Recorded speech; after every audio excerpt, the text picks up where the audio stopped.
Hello everyone, how are you doing? I just wanted to talk a little bit about the old question, do I go modular or do I go interested?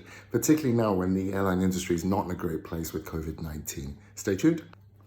So then, picking up the question, do I go modular or do I go integrated? I'll start with just saying a little bit about myself. So I've been flying 737-800 for around about a year now. I started off integrated, or thinking about the integrated route, and eventually decided to go modular. So I'll just share kind of what I found, what I learned along the way. So hopefully you don't have to make the same mistakes. So I'll kick straight off. The first one then is, the big question is the cost. So if you go integrated, the cost typically tends to be more than modular. Integrated, from the time when I was looking at it for an MPL program, it was looking at around about 115 to 120,000 pounds plus living expenses on top, just depending on how you looked at that. To put that into perspective against modular, I spent 70,000 pounds to get into the seat, and I would say I probably could have done it for slightly less. And I may have also been able to do it spending a bit more. Just to give an example of some of the spend that I did that maybe wasn't necessary, I bought myself a Bose headset. That's £1,000. There's no requirement to do that. I bought myself an EFB, which is an iPad, for £500, and then got all my jet plates on it for an extra £500. So in total, £2,000. Again, you don't need to do that. So as I say, yeah, integrated tends to cost a lot more, but you can probably get away modular for about 60-70% of the cost, just depending on how you manage things as well. Whilst we're on the costs as well, as a modular student, if at any point during the training things are not working out, because you're doing your training in stages, so you're starting with your PPL, you then do your hour building at the same time, perhaps your ATPL exams, then a roll CPL course, then a roll IR course, or other way around, and then do an MCC course. So if at any point, at any stage of your training, you're not happy with the school, or it's just not working, the financial loss is not that great, because you can just basically move elsewhere and start afresh without having to pay for anything again. Whereas if you're integrated, that's not an option. You're committed, so whatever the school does to you, if suddenly they start experiencing big delays, there's nothing you can really do about it. And yeah, that's basically it on the costs. Cool. So for the next part then, I'm going to just talk about the time, the course takes, and the structure of it. So for my journey in particular, I originally applied to do an MPL program with a certain low-cost UK carrier that flies A320. Unfortunately, I didn't get through to the final stage. My group exercise was a bit weak, and the feedback was I did not demonstrate enough captaincy within the process, which is probably a fair assessment. I was probably a bit rabbit in the headlights, but was that a true reflection of me as a pilot? Probably not, because I don't think I would have been employed in the right-hand seat if I didn't show enough captaincy, and so on. So that brings me then back to it, is when I was applying to go onto the integrated program, I already had a PPL and close to about 100 hours time. None of that would have counted for the MPL program, and I'd have to start afresh. Now, the program was duration of about 18 months, probably 20, something like that in the end, once the type ratings is included. But I was able to find a shortcut on time because I'd already done the bulk of the work with the PPL in close to 100 hours because I was modular. So I ended up completing it in a year. Now, on the time front, if you are modular, you control the timeline yourself. So if you push really hard, you can get through pretty quickly. If you just take the pace of whatever you're doing, life activities around you, then that's fine, but you're not constrained to a rigid timeline. The only things you have to respect is, obviously, once you've got your ATPL exams, they're only valid for a certain period of time, so you need to do your skills test for your IR and your CPL within that window, but it's ample of time. The other one on time is, if you are integrated, you're basically bonded. Not bonded, that's maybe not the right word. You basically have to track the profile of the course. You can't say, oh guys, sorry, can I take 3 months out because I need to go and do X, Y, and Z? Or can I only come in on Tuesday to Thursday because I need to keep a part-time job on, or whatever. You can't do that. Whereas as a modular guy, your time management is all yours. And in fact, I managed to do it whilst working full-time 9 to 5. So I do my study in the mornings before work, and then over the weekends, I'll then go and fly our build, and then eventually progress my CPL and IR courses, again, all through the weekend, and so on. So yeah, that's to give an assessment of, or an idea of kind of what the constraints on time will be on either side of the fence. So the next one, which tends to be spoken about quite a bit, is the quality of training. And I remember reading a post somewhere where somebody said, "Oh, modular guys tend to have a bit of a flying club atmosphere around the flight schools." Whereas us integrated guys tend to have more of an airline environment around us. It's completely not true. It just depends on which school you go to. There's certain modular schools out there that are carrying out airline approved training and airline sort of tagged programs all the time, and the airlines wouldn't agree to take these schools on if the quality of training was not of the right standard. So it just really depends where you look. There's no hard line to say, oh, integrated training is amazing and modular training is rubbish. That's not the case at all. You just have to look. And I'm sure I could look and find some integrated schools where the quality of training is perhaps not that good.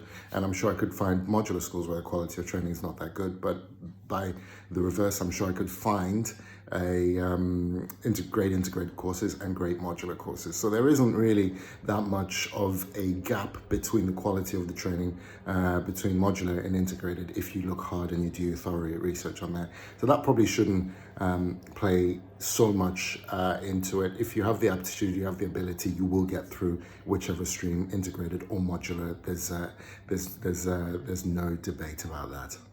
So the next point I'd like to touch on is the adventure of flight training and also the life outside of flight training in both the environments.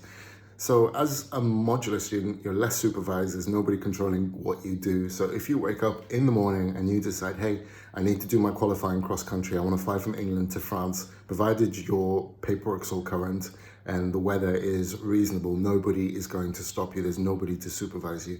So you tend to have to grow up and think for yourself a little bit more, I would say, as a modular pilot, because there's no set routes that says, for a qualifying cross country, it's going to be this point, and that point. It's completely up to you, and you have to sort it all out. Now, on the flip side, as a modular pilot, okay, the opportunities for you to go and spend 6 months in New Zealand or in America or wherever are probably few and far between. So you may perhaps not get to travel as much as some of the integrated guys get to do. But that's just one of those things you have to make an assessment and decision to decide what you'd like to do. But that said, if you wanted to do part of your training as a modular guy in the US for our building and so on, I know friends that have done that. I know friends that have gone to other countries to do their CPL and IR parts and so on. So it's more up to you as an individual to decide how you want to structure your training and go from there. So the next point I'd like to talk about is what's your fallback plan if things don't work out, both as an integrated and both as a modular person. So as an integrated, if things don't work out, you're normally committed to the organization that you're training with full time, and you can't really have a job outside of it. But as a modular pilot, you normally are you can hold down a job outside. So if there is a delay of 6 or 12 months and so on, it's not really that much of a big deal as a modular person, because you can just press pause at wherever you got to, go and do what you need to do, and then when things improve or you have more money and so on, then you can come back and pick up to it. The other thing I would also like to add is, when you're considering which integrated program to go on, it's quite good to have a thorough look at what points you're examined. So certain large schools, for example, will not do a PPL skills test. Your first test comes as a CPL, so you don't get the PPL notch. So is that a big deal? Well, if you get through the program and it's fine, that's not an issue. But if there is a problem during your training and you get a significant gap for whatever reason, you can't just go to your local airfield and hire an aircraft as, for example, a modular person would if they already had a PPL subject to being checked out and all the rest of it. So there's that to consider. In terms of also a loser plan, I think this is becoming more important as time's progressing. Specifically relating to the MPL license. Now, I think the MPL concept is fantastic. I think it's great. I get the point of it. The single pilot, multi-engine handling has no resemblance on multi-engine, multi-crew jet aircraft. They're completely worlds apart. So I understand why, the emphasis on the training is getting the student into the multi-crew environment earlier on, and it's competence-based, and that's fantastic. What has caused issues recently, and I'm glad I'll share why in a moment, is the transferability of MPL licenses. Let's say if your sponsor airline goes bust, or if your training is interrupted. So I had a look on the CAA website, and today they're giving guidance saying that to get your PPL or your CPL onto your MPL is completely fine. You just may have to do a little bit of further training. So for the guys that are thinking about an MPL program, just have in the back of your mind what happens if the sponsor airline goes bust. It's not far-fetched and it's not an impossible concept. I mean, with Flybe unfortunately going insolvent recently, and also in the press, I'm sure many of you would have read that there's a major shareholder with a large UK airline that fly Airbus fleet pushing to try and get a significant portion of the fleet cancelled. Again, as an MPL student, if you're on the pipeline, you'd be planned to fly these aircraft, and if these aircraft do not turn up anymore, they're planned to turn up later, then all the school and the sponsoring company is going to say to you, I'm sorry, there's no position for you, or you have a 12 months or 24 month or 36 month delay. There's nothing we can do about it. But at the same time, especially if you've got loans, they're still ticking and will need to be paid. So you need to have a really strong think of what the loser plan would be. And it's perfectly fine to say, well, do you know what, I'll keep a little bit extra in the bank such that if the MPL doesn't work out, I can add a little bit more to get my PPL, my CPL endorsed onto my license, so can perhaps look at flight instructor course and so on and so forth, or just simply be able to have a fallback job to go to. I think that's becoming more prevalent in these times. Okay, so the last topic I'm going to talk about now is job prospects. Do your job prospects significantly improve or get worse depending on whether you're modular or integrated? So the airline industry has changed. If you'd asked me the same questions soon after 2010 and said, look, are my job prospects better integrated or modular, I'd have said, look, if you want to get a job, you probably need to be on an integrated course at the end of it, just because you needed the school with the airline links to get your job. But fast forward 5 years, we're now talking late 2015, 2016, 2017, 2018. The airlines are now a lot more open to taking cadets from all over the place, and are less interested if you've been to a major school. And what has driven that is the advent of new programs like the APS MCC, which was driven by Andy O'Shea. And that's really opened the door rather than focus on, okay, has this guy got a frozen ATPL and which school did he go to, versus moving it to, has this guy got the competencies to fly a jet in the right-hand seat, and eventually move over to left-hand seat for command. So what I would say now becomes a lot more important compared to the school you went to, is now what's the final part of your training is looking like. So I'm not on a sales pitch for the APS product, I assure you. I'm not endorsed by anybody. But it is, I would say, it's probably, the MCC course is probably the most important part of your training that you're going to do. So it's really, really important that you look at where students, if you're integrated, have been going to, and what the what the final MCC program looks like, because ultimately you're going to be in a competition pool with guys who are coming out with modular guys, for example, coming out with the APS MCC, and airlines already saying they will give preference to those guys. So if your integrated school doesn't have APS MCC, I'll be thinking pretty hard of whether it makes sense to go there. And if they don't do it, then you need to be asking pretty hard questions about when they're going to get it.